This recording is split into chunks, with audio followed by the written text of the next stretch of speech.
Salut, bienvenue sur Antipop, le podcast pour les podcasteurs entrepreneurs déterminés à faire grandir leur podcast. Dans ce podcast, tu trouveras plein de conseils, de méthodes et de témoignages pour t'aider à booster l'audience de ton podcast et à explorer toutes les pistes pour construire une stratégie adaptée à tes besoins, tes objectifs, tout en gardant le plaisir. Allez, je laisse place à l'épisode du jour. Coucou, je suis super contente de te retrouver pour ce nouvel épisode. Aujourd'hui, on va faire un tour dans un salon emblématique que tu dois sûrement connaître, mais je t'en dis plus juste après. Mon idée, c'est de te partager 3 techniques pour pouvoir améliorer tes interviews grâce au storytelling et à l'art de poser les bonnes questions. L'idée, c'est que tu sois un meilleur hôte pour ton podcast, bien sûr, et que tu crées des meilleurs contenus qui vont captiver l'attention des auditeurs et des auditrices qui écoutent ton podcast. Alors, ce salon, il est orné d'un canapé rose emblématique. Je veux bien sûr parler du podcast de Léna Situation, Canapé 6 places. C'est un podcast qu'elle a lancé en 2022, il me semble, dans lequel elle va interviewer des personnalités, des créateurs, des créatrices. Ils peuvent appartenir à son secteur, c'est-à-dire celui de la mode, celui de la création de contenu. Pour ceux et celles qui auraient vécu tout au fond des bois pendant les 10 dernières années, Léa Situation, c'est une créatrice de contenu qui s'est fait connaître notamment sur YouTube avec ses contenus qui se dénotaient, qui se démarquaient avec une authenticité et sa capacité à raconter sa vie et à mettre en scène ce qu'elle vivait au quotidien. Elle a gravité dans le monde de la mode et aujourd'hui, étudiante en école de mode, elle est une des personnalités emblématiques et connues dans le monde entier et invitée au Met Gala depuis plusieurs années. Ce podcast, il va alterner des interviews de personnalités dans son secteur, comme je te disais, de la mode, de la création de contenu, mais aussi des entrepreneurs en général. Et je trouve qu'elle applique au podcast son talent de savoir raconter les bonnes histoires. Et je trouve que même si je fais pas partie de sa cible, je vais volontiers écouter ses interviews parce qu'elle va toujours réussir à capter mon intention. Et bien, de la première à la dernière seconde, je trouve qu'elle a une certaine fraîcheur dans sa façon de poser les questions et qu'elle maîtrise 2 ingrédients indispensables qui sont, du coup, je te le disais, le storytelling et l'art de l'interview. Donc, mon objectif aujourd'hui, c'est de décrypter les épisodes de Léna Situation et de te partager 3 techniques à appliquer toi-même à ton podcast si tu as envie de progresser dans ta capacité à poser les bonnes questions et à créer des interviews intéressantes et captivantes. D'abord, j'ai envie de remercier Cécile de la Minuterie qui m'a soufflé l'idée de cet épisode parce qu'il faut savoir que à l'origine, c'était une newsletter que j'ai envoyée, il me semble, il y a plus d'1 an, il y a 1 an et demi et elle avait beaucoup aimé ce décryptage et m'avait soufflé dans mon formulaire, qui me permet de récolter, des retours et des bonnes idées à la fin de ma newsletter. Elle m'avait soufflé de faire une version podcast de ce décryptage. C'était pas tombé dans l'oreille d'une sourde et je me suis dit que c'était le bon moment pour reprendre mon micro et reprendre ce décryptage à ma sauce 1 an et demi plus tard. Donc merci Cécile de m'avoir partagé cette idée et ça me donne aussi l'occasion de vous montrer comment est-ce que je recycle en live mes contenus. Donc là, de newsletter à podcast. Donc, je te disais que je vais aujourd'hui décrypter un épisode de Léna Situation. Là, je me suis basée sur un épisode avec Roman Fressinet, qui est un humoriste, un stand-upper que j'aime bien. Je trouve qu'il passe des bons messages et voilà. Je connais pas du tout ce qu'il a fait, mais quand je le vois apparaître à l'écran, je le trouve cool et je me suis dit que j'avais envie de décrypter aujourd'hui cet épisode. Donc, je vais te donner 3 techniques appliquées à Léna Situation pour améliorer tes interviews. On va les voir une par une. Je vais t'expliquer de quoi il s'agit, pourquoi c'est intéressant, pourquoi c'est malin et comment est-ce que tu peux l'appliquer à ton podcast.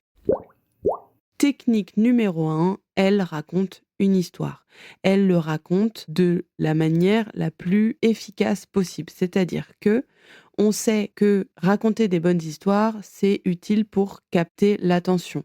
On en a parlé avec la chronique sur le voyage du héros et comment est-ce que tu peux améliorer tes interviews en te basant sur cette structure. Je te renvoie à cette chronique, à cet épisode si tu ne l'as pas écouté. Mais ce que fait Léna Situation, c'est qu'elle va commencer par le début. Elle débute très très souvent ses épisodes interviews de la même manière. Elle évoque la première fois où elle a rencontré son invité et ce qui s'est passé dans sa tête, ce qu'elle a pensé de lui, quels ont été leurs premiers échanges. C'est une manière de donner un cadre et de donner un point de départ à cette conversation. Je te donne un exemple avec l'interview de Romane Fressinet. Tu vas écouter un extrait. Il y a 1 an, j'ai rencontré 2 personnes une journée. J'ai rencontré Justin Bieber et j'ai rencontré Romane Fressinet. C'était le même jour. Et la rencontre qui m'a vraiment marquée, c'est avec Romane. Ah, ça fait plaisir. Pourquoi c'est malin ? Parce que d'écouter cette histoire qui va connecter Léna à la personne qui est assise sur son canapé, ça crée instantanément une connexion entre moi, l'auditrice, et avec l'invité. Je vais aussi les imaginer, Léna et cette personne, dans un cadre. Elle fait référence à une histoire commune. Elle va aussi parfois nommer l'endroit où elle l'a rencontré. Est-ce que c'était dans une soirée? Est-ce que c'était dans un dîner? Est-ce que c'était derrière son écran? Et faire référence à cette histoire commune, ça permet du coup de poser directement une ambiance chaleureuse. C'est pas n'importe qui est sur ce canapé, c'est quelqu'un qu'elle connaît déjà, avec lequel elle a déjà créé des liens, elle a déjà une histoire commune. Et moi, par ricochet, comme j'écoute Léna, je lui fais confiance, je vais avoir un a priori favorable vis-à-vis de l'invité. Je vais avoir envie de l'écouter. Je vais être plus réceptive à l'ensemble de l'interview. En effet, tous les invités, ils sont pas forcément hyper connus. Elle a interviewé à son micro des personnes comme Xavier Niel, Marion Cotillard ou Guillaume Canet. Donc ça, c'est des personnes que tout le monde connaît. Mais il y a aussi des personnes un petit peu moins mainstream qui sont pas forcément connues du cœur de cible de Léna Situation, qui a un public, on va dire un cœur de cible qui est plutôt jeune. Ça permet du coup, en créant cette histoire, en posant le cadre et en induisant cette confiance, d'embarquer les personnes qui seraient sceptiques et de susciter l'intérêt dès les premières secondes. Pourquoi est-ce qu'il est si marquant que ça, ce roman? Qu'est-ce qui l'a marqué particulièrement, Léna Situation? Donc elle utilise, en posant le cadre, en parlant de l'histoire de leur rencontre, un cadre qui va à la fois créer de la confiance, pardon, et aussi qui va créer du teasing et de la curiosité. Alors, comment est-ce que tu peux l'appliquer pour ton podcast? Eh bien, on peut imaginer que quand tu reçois quelqu'un, tu mentionnes la première fois où tu as été en contact avec ton invité. Ça peut être dans la vraie vie, ça peut être lors d'une vidéo YouTube sur laquelle tu serais tombé, la première fois que quelqu'un t'en a parlé, la première fois que tu as acheté son livre. C'est faire comme Léna, de planter un décor pour qu'on se projette dans la rencontre grâce à ce cadre de départ que tu vas donner. Maintenant, deuxième technique que tu peux piquer à Léna dans ses talents d'intervieweuse, c'est que j'ai observé qu'elle avait toujours son persona en tête. Alors, qu'est-ce que c'est un persona? C'est une idée plus ou moins précise de la personne à qui on destine son contenu, sa cible. On va au-delà du portrait robot. L'idée, c'est d'avoir plutôt en tête quelles sont ses préoccupations du moment, quelles sont ses envies, quelles sont ses références culturelles, d'où il vient, quelle est sa compréhension du monde en général. Si tu es pas très au clair sur ce sujet du persona, je te renvoie également aux épisodes que j'ai consacrés à ce sujet il y a quelque temps. On le sait, un podcast qui marche, c'est un contenu qui est taillé sur mesure pour les personnes qui l'écoutent. Qu'est-ce qu'elle fait Léna? Qu'est-ce qui montre qu'elle a toujours son persona en tête? C'est que les personnes que Léna reçoit à son micro sont toutes des pointures dans leur domaine. C'est des gens qui ont brillé par leur talent, par leurs accomplissements et par leur succès. Le risque de recevoir ce type de personnes à son micro, c'est de tomber dans des discours qui sont un peu inspirants, qui sont hors sol un peu trop déconnectées du vécu de la cible de Léna. Des personnes qui sont tellement loin, en fait, dans le succès, loin dans leur expérience, que on ne peut pas s'y identifier. Et le risque, c'est que l'audience décroche. Je le disais, Léna, elle s'est fait connaître grâce à des contenus qui sont 100% authentiques. Elle faisait des vlogs, on la voyait déménager, on la voyait non maquillée, en jogging, pas forcément entre guillemets à son avantage. Son image de marque personnelle, son personal branding, est vraiment avec une valeur de proximité. On se sent proche de Léna, c'est quasi notre copine quand on l'entend parler ou qu'on la voit sur ses vidéos où elle s'adresse à nous. Et donc du coup, si Léna sert dans son podcast des interviews avec des personnes qui sont certes talentueux, certes inspirants, le risque, c'est que si elle s'arrête à l'inspiration, l'audience peut décrocher, ne pas se sentir concernée ou sentir un décalage entre la Léna qu'ils suivent depuis le début, dont ils aiment l'authenticité et l'accessibilité. Et ça, Léna, elle le sait parfaitement. Elle ramène très souvent son invité à partager son expérience de manière assez terre-à-terre. Comment elle fait? Elle lui demande, par exemple, de s'arrêter sur des situations qui vont parler de manière universelle. Elle va recadrer un propos, elle va poser une question pour le repréciser. Par exemple, quand elle propose à Romane, si on repart 10 ans ou 15 ans en arrière, quand tu es un étudiant, tu es bien feignant, bah ça c'est une situation auquel son persona va pouvoir s'identifier. Je te laisse écouter l'extrait. Aujourd'hui, tu parles avec une énorme sagesse parce que je pense que tu as le coup des dernières années et puis aussi tu as le recul tout simplement. Mais si on repart, je sais pas, 10-15 ans en arrière, quand tu es un étudiant bien feignant et que que la flemme prend le contrôle des journées, comment en fait on fait pour arrêter de procrastiner, comment on fait pour arrêter de toujours remettre au moins ou à plus tard avant même qu'on trouve sa passion?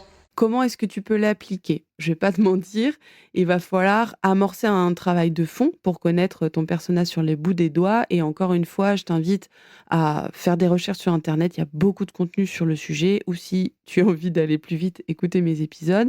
Mais déjà, il faut que tu multiplies le contact, avec cette personne, que tu comprennes, ce qu'il vit, quelle est sa réalité du moment pour que tu puisses mener des interviews et que tu puisses faire des recadrages de la même manière que Léna pour apporter des précisions ou mettre en situation, l'invité pour qu'il mette son discours au niveau de ton audience. Tu peux, pour te donner une méthode un petit peu, clé en main, mener un sondage. Je donne, souvent des conseils dans ma newsletter ou sur, mes réseaux sociaux pour, comment, le mener.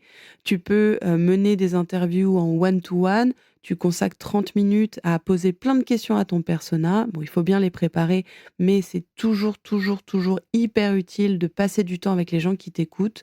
Avec cette bonne méthode, ça te permettra, eh bien, de améliorer ta connaissance, de ton audience et de savoir comment bien lui parler et encore mieux, comment faire en sorte que ton invité délivre un discours qui soit utile, compréhensif et attractif pour ton audience, avec pour objectif qu'il ne décroche pas en milieu d'interview. Personne ne veut ça. Troisième technique que tu peux piquer à Léna pour améliorer tes skills, tes compétences d'intervieweur, d'intervieweuse, c'est de toujours penser à ce que j'appelle le message à emporter. Quand on écoute les interviews, si on fait pas attention, on a l'impression qu'elle suit le flot de la conversation. C'est très fluide, elle rebondit, elle passe d'un sujet à un autre, elle consulte très, très, très peu, ses fiches et on pourrait s'y méprendre. Mais en réalité, d'après, mon écoute et mon analyse, je pense que Léna a pensé à tout. Qu'est-ce qu'elle fait? Elle pense au message à emporter, comme je te le disais, et sous des apparences de conversation détendue et à bâton rompu, très en profondeur, très authentique, très spontané. En fait, je pense que tout est prévu en back-office, qu'elle a énormément, énormément, énormément préparé ses interviews. Ça, c'est un point sur lequel Jérémy Claeys du podcast Sens créatif et hérétique est revenu en détail dans son interview. Je t'y renvoie aussi. Il explique comment est-ce qu'il prépare ses interviews minutieusement pour que en live, il se sente assez à l'aise pour être dans l'écoute active et pour être disponible pour avoir cette fluidité de conversation. D'après ce que j'ai pu observer sur Léna et ses interviews dans Canapé 6 places, c'est qu'elle a choisi un angle pour la conversation avec son invité en amont. Et c'est ce sur quoi elle va attaquer. Par exemple, avec Romane Frécinet, l'angle qu'elle a choisi, c'est la flemme, quand on a la flemme, et comment la dépasser. Elle va lancer la conversation sur cet angle dès les premières questions et ensuite elle rebondit régulièrement pour recentrer la discussion quand c'est nécessaire. Parce qu'elle a face à elle des personnes qui sont des personnalités publiques, qui ont l'habitude de s'exprimer à des micros, qui ont un storytelling déjà bien rodé. Et donc le risque dans ces cas-là, c'est que la personne déroule et qu'elle rentre dans des automatismes. Or, comme je te le disais, la marque de fabrique de Léna, c'est des contenus qui sont authentiques, qui sont bruts, qui sont très travaillés sans en avoir l'air. Donc elle, ce qu'elle veut, c'est quand même conserver cette conversation, comme je te disais, à bâton rompu, dans un flow très fluide. Et c'est la raison pour laquelle elle va souvent recentrer la conversation autour de son angle. On peut imaginer que son angle, c'est le centre d'un cercle, qu'elle pose une question, que la réponse de son invité va faire comme un pétale, tu vois, et que quand le pétale est assez loin, elle considère que la digression et la conversation est allée assez loin dans la direction qu'elle a proposée. Elle va recentrer la conversation en revenant à son angle. Elle va tourner tout autour du point central qu'elle avait proposé. Donc je le rappelle, dans le cas de Romane Frécinet, c'est la flemme et comment la dépasser. Ça donne un côté très fluide et très agréable à l'écoute parce que ça donne une cohérence à tout l'ensemble de la conversation. Et ce côté «Ah, je me laisse, emmener et hop, je reviens» et je me sens jamais perdue puisqu'il y a un marqueur régulier qui est: on parle toujours de la même chose. On parle toujours de la même chose et ce qui est intelligent, c'est qu'elle a choisi cet angle comme le titre de son épisode. Donc moi, j'ai cliqué sur un titre qui est assez en lien avec l'angle qu'elle va développer dans son interview. C'est la raison pour laquelle j'ai eu envie d'écouter l'interview, c'est ce qui a suscité ma curiosité et au fur et à mesure de l'interview, eh bien, j'en ai entre guillemets «pour mon argent et pour mon temps». Le job to be done de l'interview, il est très clair, il est très bien délivré par Léna. Ce système de tourner autour d'une idée centrale, c'est une structure de storytelling qui est très connue. Si vous observez des TEDx ou des grands discours, vous verrez que ça a été développé dans pas mal de situations. Moi, je pense par exemple à le TEDx de Simon Sinek qui est Start with Why, ou le discours de AOC, Alexandra Ocasio-Cortez, où elle répond à un sénateur qui l'a insulté de fucking bitch. Et ils utilisent tous les deux cette structure en pétale ou en oignon, on appelle ça aussi. Qu'est-ce qu'elle fait, Léna, par rapport au message à emporter? C'est qu'en fin d'interview, elle va enfoncer le clou dans nos mémoires. Après nous avoir appâté avec un angle, être revenue régulièrement avec cette structure en pétales de fleurs au cours de l'interview, elle va systématiquement poser la question suivante. Est-ce que tu as un conseil pour les gens qui nous écoutent et qui se retrouveraient dans cette situation de j'ai la flemme et j'ai envie de la dépasser? Emballer, c'est peser. Le grand message de l'interview, ce avec quoi je dois repartir en tant qu'auditrice, eh ben, il va rester gravé dans ma mémoire sans que je m'en sois vraiment rendu compte.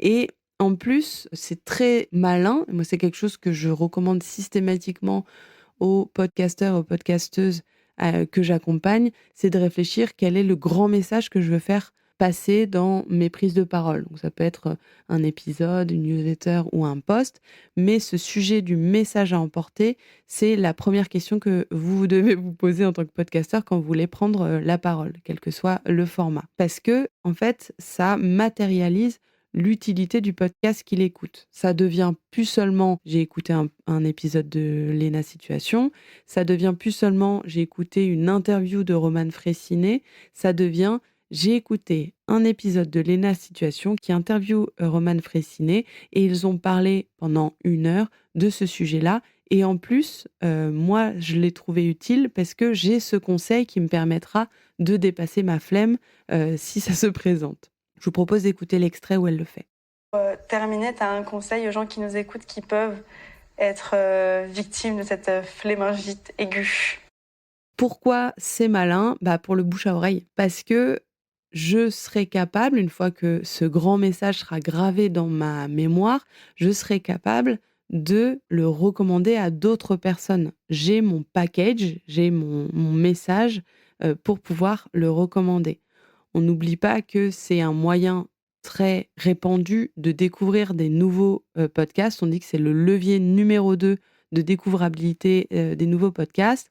Et plus tu donnes les moyens à tes auditeurs de partager facilement ton contenu, dire de quoi ça parle et pourquoi c'est intéressant, plus tu faciliteras ce moyen de faire découvrir à d'autres auditeurs par le biais de tes ambassadeurs et ça fera grandir l'audience grâce à ce moyen-là. Tu le sais, plus tu donnes les moyens à tes auditeurs de partager facilement ton contenu en leur prémâchant, en leur expliquant quel est le grand message et pourquoi c'est intéressant, plus ils sont capables de le répéter et par ce biais, eh bien, tu pourras faire découvrir ton podcast à des nouveaux auditeurs, faire grandir ton audience, augmenter tes écoutes en t'appuyant sur tes ambassadeurs, sur tes auditeurs ambassadeurs.